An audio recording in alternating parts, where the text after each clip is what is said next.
Myslím si, že som niekto, kto je vždycky po ruke, kto je nápomocný a človek sa vie na ňoho oprieť.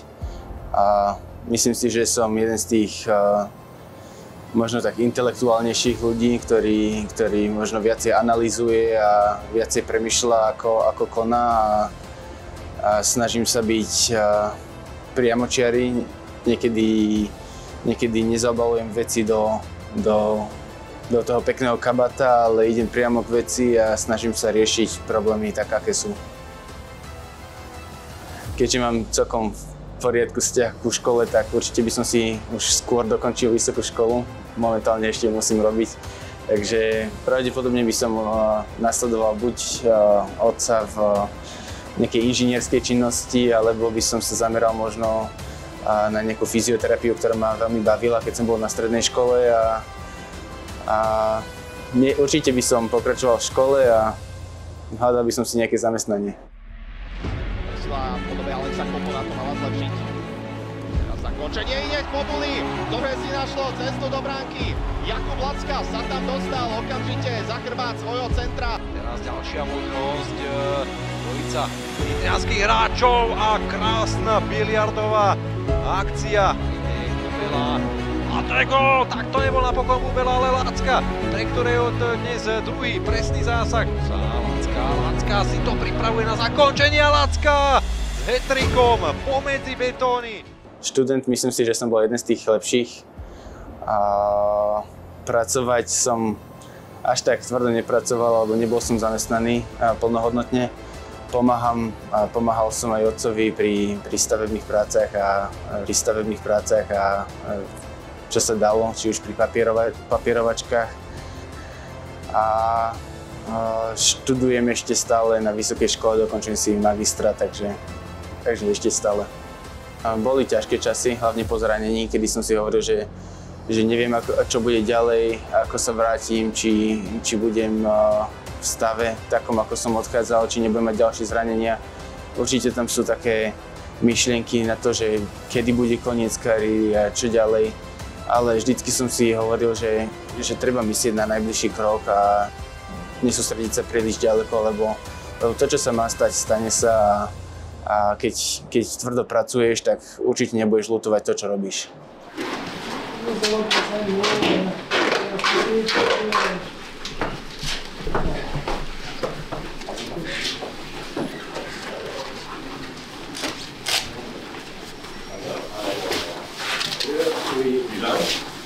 What?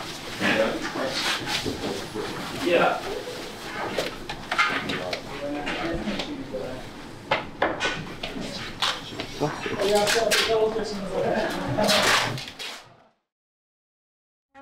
Myslím si, že kariéra je dosť bohatá. Či už som precestoval Európu, ale aj Ameriku. Prešiel som si aj štúdium v Amerike a dokázal som získať titul v pomerne mladom veku, čo niektorí na to čakajú niekoľko rokov, niektorí sa možno toho nedočkajú. Takže si to veľmi cením a vážim si to, že som mohol byť súčasťou takého tímu. A najväčší úspech je určite ten titul z HK Nitra. Rok som pôsobil v juniorskej súťaži USHL, kde som bol naozaj úžasnej rodiny, s ktorými som ešte stále v kontakte a sú naozaj skvelí ľudia. A neskôr som sa vydal univerzitnou cestou. Na 4 roky som pôsobil v týme RPI, kde som si aj dokončil bakalára a užil som si ten študentský život športovca a ďalej som napredoval už tuto v Nitre. Tam v Amerike sa mi veľmi páčilo, ako pristupujú na univerzitách k tomu športu, že sa podporujú a vytvárajú takú veľmi dobrú atmosféru. A páči sa mi, že to aj v Nitre začína pôsobiť a že posledné roky, čo Nitra tu vytvorí atmosféru pre univerzitný hokej, je naozaj niečo úžasné. Tak počas sezóny, kedy Nitra skončila druhá, Tomáš sa mi ozval ešte počas sezóny, či by som nemal záujem hrať za HK Nitra a vtedy som mal ešte ponuky z iných univerzít, kde by som si mohol dokončiť magistra, ale nakoniec ponuka z Nitry bola najlepšia a rozhodol som sa práve pre ňu. No, nebola to moja prvá ponuka s Nitrou. Ešte keď som bol v mládeži, hrával za Ružinou.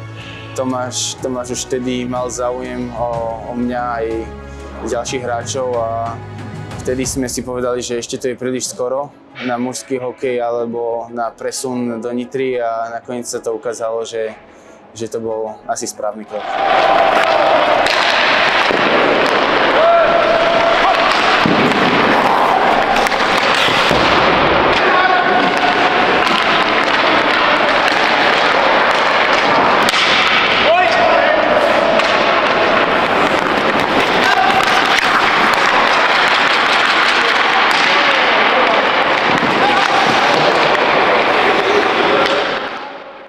V semifinále, keď sme vyhrali nad Michalovcami, keď sme v predĺžení sa dostali na ľad s Čeďom a Okom a spoza brany som dostal puk a videl som Čeďa otvoreného medzi kruhmi, tak som mu to tam nahral a dali sme rozhodujúci gól.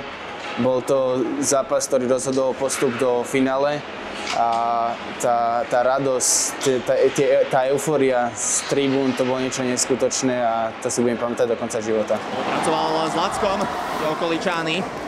Prešiel okolo Trgoňa, ale prišla Čederleho strela. Opäť sa tam tlačili Trgoňi do dorážky. Okoličány aj Lacka číhali v dobrom priestore. Lacka nachádza Čederleho, ktorý strieľa gól! Nitra rozhoduje o svojom postupe do finále a poráža Duklu Michalovce 4-3 po predĺžení. Tak minulá sezóna bola veľmi zaujímavá, predovšetkým tým, že sme boli aj na spodku tabuľky, aj hore. A celá základná časť bola jak na hojdačke. Mali sme svetlé momenty, mali sme horšie momenty a ten skutočný charakter týmu sa ukázal až keď začalo play-off, keď prišlo do tuhého, keď sme hrali s Trenčínom a myslím si, že kľúčové bolo to, ako sme sa zomkli, ako každý pochopil svoju rolu v tíme a hral to, čo tým od neho potreboval. Mám tu veľa spoluhráčov, na ktorých sa môžem oprieť a ťažko povedať, vybrať si jedného, ale určite mám asi najlepší vzťah napríklad s Čeďom, s ktorým si rozumieme ľudský a veľmi podobný charakter hokejistov. Sme navzájom a podporujeme sa či už v posilňovni alebo mimo nej aj na ľade, takže asi Čeďo. Otec mi bol oporou od prvého dňa, kedy ma vozil na tréningy aj s maminou. A neskôr to boli aj rodičia, ktorí pomáhali, rodičia spoluhráčov, ale aj tréneri alebo maséri. Všetci títo ľudia ovplyvnili moju kariéru a som im za to vďačný.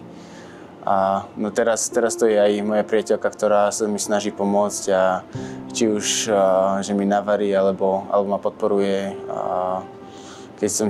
keď to mám ťažšie psychicky. Fanúšikovská základňa v Nitre je určite najlepšia, čo som doteraz zažil.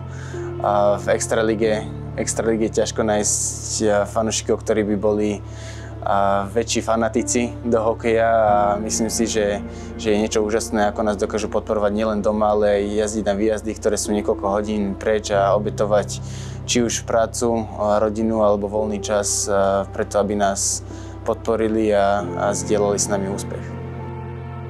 Tréner Kmeč je určite profesionál a myslím si, že doniesol takú novú energiu, ktorú sme potrebovali.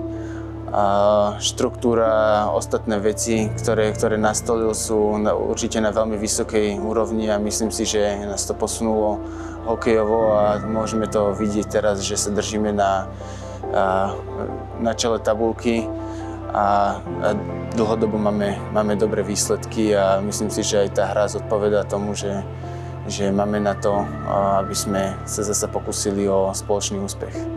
Myslím si, že túto sezónu mám trošička lepšiu efektivitou. Momentálne máme trošička rozpadnutú do peťku z play-off, ktorá bola tá známa peťka z Angotsky, ale myslím si, že nová sezóna, nové úlohy a každý hráč vie, čo má hrať. A určite by som rád hral s Čeďom, ale momentálne viem, že tým potrebuje, aby som hral inú pozíciu, inú rolu, takže je to už len na mňa, ako budem hrať. máme naozaj skvelý tím. Hráči, ktorí tu sú jedni z najlepších hráčov nielen na Slovensku, ale aj v Európe. Myslím si, že máme určite tím na to, aby sme mali úspech. To, aký to bude úspech, je len na nás, že či sa pokúsime o nejaké úspechy v základnej časti alebo neskôr, to už uvidíme.